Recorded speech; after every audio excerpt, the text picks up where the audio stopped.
Assalamualaikum warahmatullahi wabarakatuh. Perkenalkan, nama saya Sutra dengan NIM D1A1251 dan teman saya bernama Sri Septinisa Putri dengan NIM D1A125049. Pada kesempatan kali ini, kami akan mempresentasikan materi ujian akhir semester dengan judul Pendekatan Produksi pada Perekonomian Kakao. Presentasi ini bertujuan untuk menjelaskan bagaimana proses produksi kakao berperan dalam kegiatan perekonomian, khususnya dalam meningkatkan pendapatan dan kesejahteraan masyarakat. Kami berharap melalui pemaparan ini, materi yang disampaikan dapat dipahami dengan baik dan memberikan manfaat bagi para penonton. Selanjutnya, pada bagian awal presentasi ini, saya akan bacakan dan menjelaskan soal nomor 1 sampai dengan nomor 3, sesuai dengan pembahasan yang telah kami susun. Kemudian, untuk soal nomor 4 dan nomor 5 akan dilanjutkan oleh teman saya yang akan menjelaskan materi tersebut secara lebih rinci. Kami berharap pembagian penyampaian materi ini dapat memudahkan teman-teman dan dosen dalam memahami isi presentasi yang kami sampaikan. Baik, tanpa berlama-lama lagi, kita langsung masuk ke pembahasan soal nomor 1. Soal 1, pendekatan produksi nilai tambah. Pada soal pertama, pendapatan nasional dihitung menggunakan pendekatan produksi atau nilai tambah. Rumus nilai tambah adalah nilai tambah sama dengan nilai output dikurangi nilai input antara.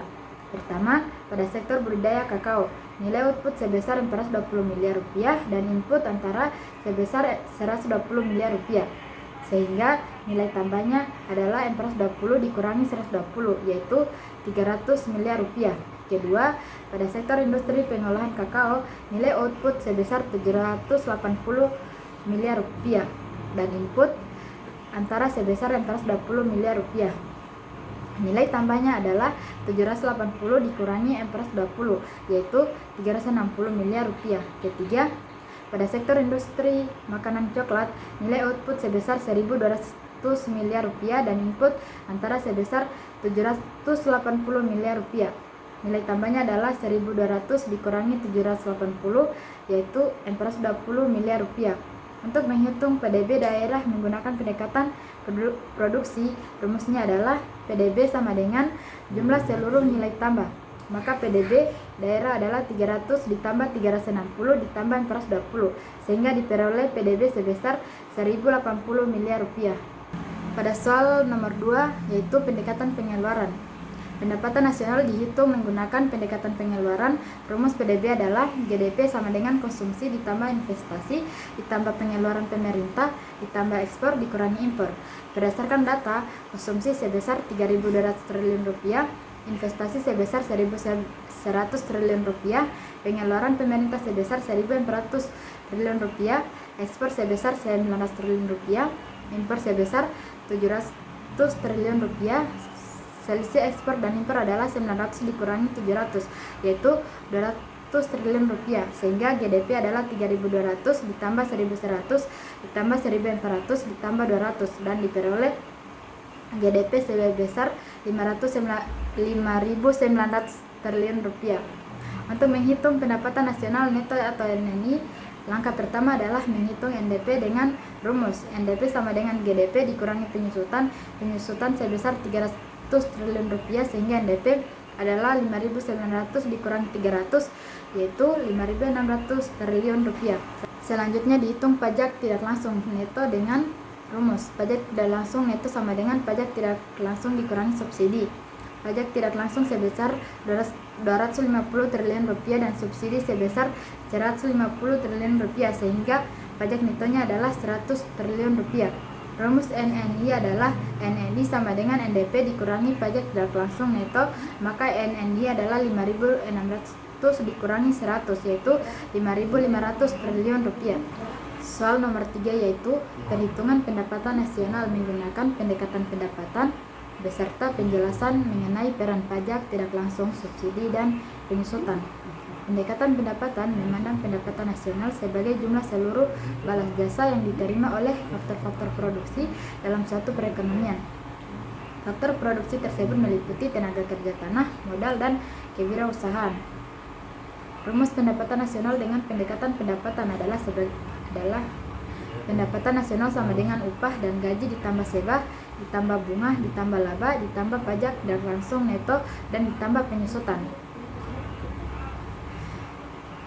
Berdasarkan data yang diberikan, komponen-komponen pendapatan nasional adalah upah dan gaji sebesar 2.800 triliun rupiah, sewa sebesar 400 triliun rupiah, bunga sebesar 350 triliun rupiah, dan laba perusahaan sebesar 900 triliun rupiah.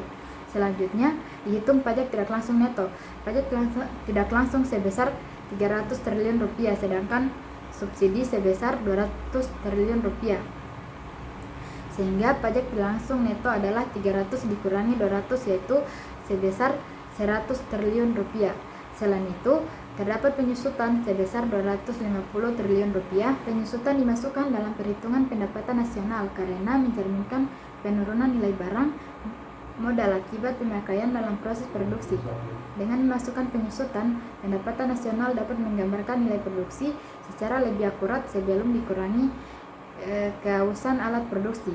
Setelah seluruh komponen dijumlahkan, maka perhitungan pendapatan nasional adalah 2.800 ditambah 400 ditambah 350 ditambah 900 ditambah 100 ditambah 250.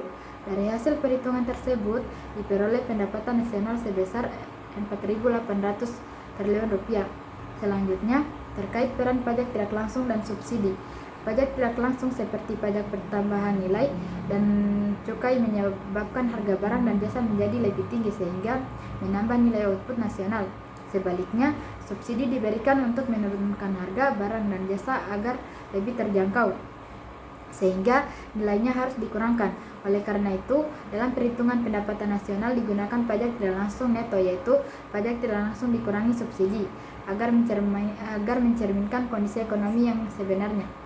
Dengan demikian dapat disimpulkan bahwa pendapatan nasional berdasarkan pendekatan pendapatan adalah sebesar 4.800 triliun rupiah yang menunjukkan total balas jasa yang diterima oleh seluruh faktor produksi dalam suatu perekonomian selama satu periode tertentu. Baik, saya akan melanjutkan soal nomor 4 yang membahas mengenai pengangguran. Rumus angkatan kerja adalah angkatan kerja sama dengan penduduk yang bekerja ditambah penduduk yang mencari pekerja.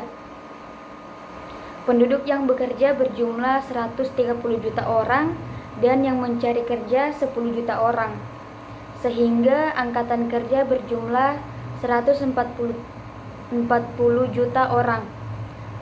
Rumus tingkat partisipasi angkatan kerja atau TPAK adalah angkatan kerja dibagi penduduk usia kerja dikali 100% dengan penduduk usia kerja sebesar 200 juta orang, maka TPAK adalah 70%. Rumus tingkat pengangguran terbuka atau TPT adalah jumlah penganggur dibagi angkatan kerja dikali 100% dengan jumlah penganggur 10 juta orang dan angkatan kerja 140 juta orang, maka TPT sebesar 7,14%. Jenis pengangguran yang terjadi adalah pengangguran struktural akibat otomatisasi industri dan pengangguran terselubung karena sebagian pekerja bekerja kurang dari jam kerja normal. Soal nomor 5, hubungan pendapatan nasional dan pengangguran. Pendapatan nasional dan pengangguran memiliki hubungan yang erat. Semakin tinggi pendapatan nasional, semakin besar aktivitas produksi dan investasi, sehingga lapangan kerja meningkat dan pengangguran menurun. Sebaliknya, jika tingkat pengangguran tinggi, maka tenaga kerja tidak dimanfaatkan secara optimal, produksi menurun, dan pendapatan nasional menjadi lebih rendah. Oleh karena itu, peningkatan pendapatan nasional harus diikuti dengan menciptakan lapangan kerja yang berkelanjutan.